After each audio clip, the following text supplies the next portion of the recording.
Rustom mines కేసులో బిరదవోలు శ్రీకాంత్ రెడ్డిని ఇప్పటికే అరెస్ట్ చేసిన విషయం అందరికీ తెలిసిందే.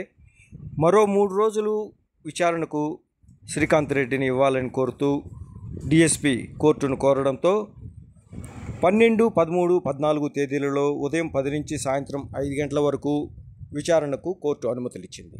ఈ నేపథ్యంలో మరింత వివరాలు సేకరించేందుకు పోలీసులు సన్నద్ధమయ్యారు.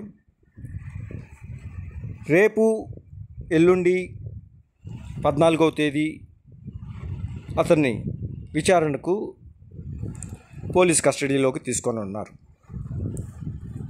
ఈ కేసులో ఇంకా మరో 3 డాక్టర్లు, ఓ మహిళా వైఎస్ఆర్సీపీ నేత ఉన్నట్టు సమాచారం.